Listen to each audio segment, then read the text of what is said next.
Hello, dear listeners, and welcome back to our English Learning Podcast. We're excited to have you join us today.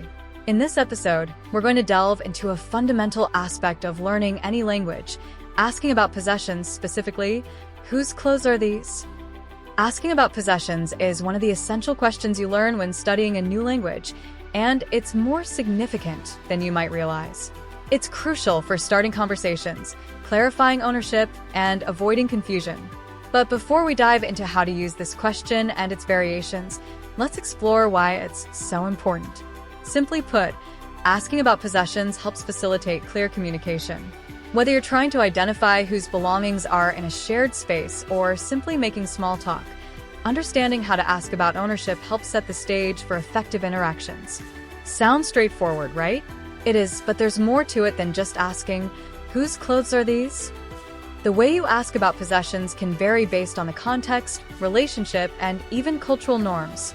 For instance, a polite inquiry like, whose coat is this? Might be suitable in a formal setting, whereas a more casual, hey, whose shirt is this? Works better among friends. Being aware of these nuances helps you navigate different social scenarios more smoothly. It's not just about the words you use. Asking about belongings also involves tone of voice and body language. For example, a friendly tone and a relaxed posture can make your question seem more approachable, while a formal tone might be required in more serious contexts. Mastering these subtleties can significantly impact how you're perceived by others. Another key point is the cultural aspect of asking about possessions. Different cultures have unique ways of addressing ownership, and what's considered polite in one culture might come across differently in another. For example, in some cultures, it's common to ask directly about belongings, while in others, a more indirect approach might be preferred. Understanding these differences is essential for effective communication with people from diverse backgrounds. So, in today's podcast, we're going to explore asking about possessions in more detail. In this first part, we'll discuss why asking about ownership is important and how it can benefit you as an English learner.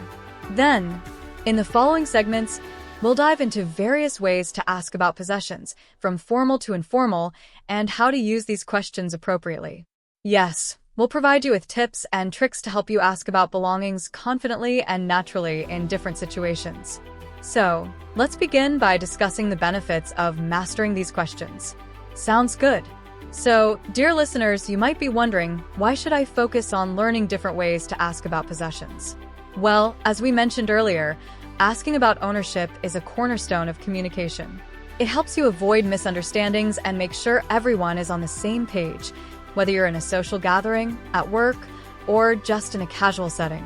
That's true. In real-life scenarios, clarifying ownership quickly and politely can prevent confusion and potential conflicts. A clear and respectful question about whose belongings are present can set the tone for a smooth interaction, whether it's in your personal life or a professional environment. Another benefit is that learning and using these questions correctly can help you build rapport with others. When you ask about possessions in a way that's appropriate for the situation and culture, it shows that you are considerate and respectful of their norms. This can help you connect with people more easily and establish stronger relationships. Yes, it's like opening a door to better communication. And it's not just about using the right phrases. Understanding the context in which you ask about possessions can also help you avoid misunderstandings. For example, in some cultures, asking directly about belongings might be seen as intrusive, while in others, it's expected. Here's something else to consider. Asking about possessions can also help you practice and reinforce other language skills. For instance, when you ask about someone's belongings, you're also honing your listening skills, especially if the response is given quickly or with an unfamiliar accent. That's so true. Paying attention to how others respond can improve your ability to understand different speech patterns and accents. It's a practical way to enhance your listening comprehension in real-life interactions. Let's not forget about the confidence factor. Mastering how to ask about possessions will boost your confidence in starting conversations, which is a key part of improving your overall communication skills in English. As you become more comfortable with these questions, you'll feel more at ease in various situations, whether you're identifying belongings or discussing other topics. Confidence is crucial when learning any language, and asking about possessions is a great way to build that confidence. Seeing your progress in using these questions naturally will motivate you to keep improving. Indeed, asking about possessions is an excellent tool for enhancing your English. It helps with listening, speaking, and relationship building. And the best part is, you can practice it anytime, anywhere, whether you're identifying items in your home, discussing belongings at work, or even talking to yourself. Now that we've discussed why asking about possessions is so important, let's get into the fun part: how to practice and master different ways of asking about belongings. We'll explore various techniques, from formal inquiries for business settings to casual ones for everyday use. We'll make sure there's something for everyone, no matter your level or how much time you have to practice.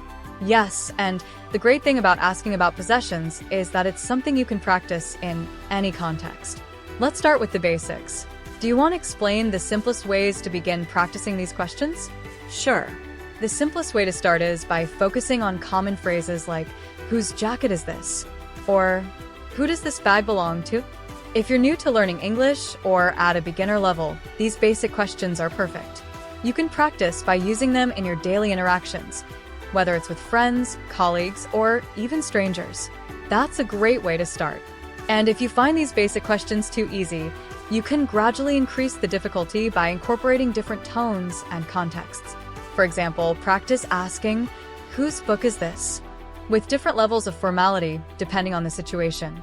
Yes, and another idea is to practice asking about possessions in different contexts. For example, try using formal questions in professional settings and casual ones with friends. This will help you become more adaptable and confident in various situations. That's a really useful technique.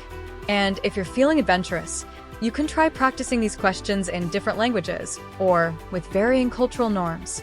This will really challenge your understanding of how to address ownership in diverse contexts. Definitely. And speaking of challenging yourself, another way to practice is by observing how native speakers ask about belongings. You can watch movies, TV shows, or listen to podcasts and pay attention to how people inquire about possessions. This will help you grasp the nuances of these questions and their usage in real-life scenarios. Yes, conversations in movies or TV shows are great for learning natural ways to ask about belongings.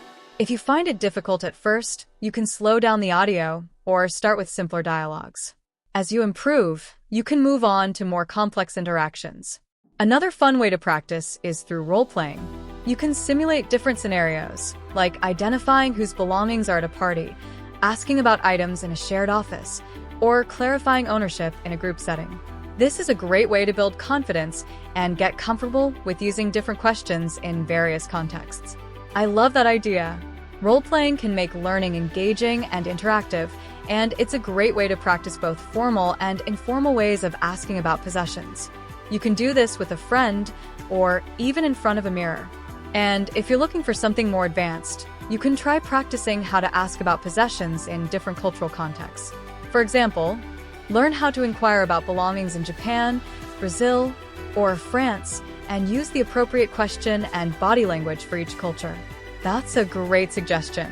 Learning how to ask about possessions in various cultures not only improves your language skills, but also enhances your cultural awareness. This can be especially useful if you plan to travel or work in an international environment. Yes, and if you want to get really creative, you can create your own scenarios.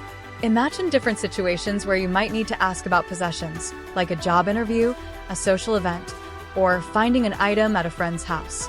Then, practice the questions you would use in those situations. Creating your own scenarios is a fantastic way to tailor your practice to your needs and interests. Plus, it makes learning more enjoyable and relevant to your life. Definitely. And if you want to make asking about possessions a part of your daily routine, set aside a few minutes each day to practice.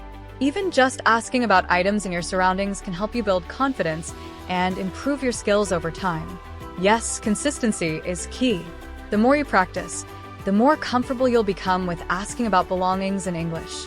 And if you're someone who likes a challenge, set goals for yourself, like trying to use a new question every day or practicing different cultural norms. That's a great idea. Setting goals can keep you motivated and help you track your progress. And remember, it's okay to make mistakes. The important thing is to learn from them and keep improving. Absolutely. Mistakes are a natural part of learning, and the more you practice, the fewer errors you'll make. So don't hesitate to try out different ways of asking about possessions and see what works best for you. We've explored various ways to practice asking about belongings, from basic to advanced techniques. You can start with simple questions and work your way up to more complex scenarios. There are many options available, and you can mix and match to keep your practice interesting. Yes, and don't forget to make it fun. Learning English should be enjoyable, and asking about possessions is a great way to combine learning with engagement. And don't give up, we're cheering you on, and we're so proud of all the progress you're making. Thanks for listening, everyone. Until next time, happy learning. Bye for now.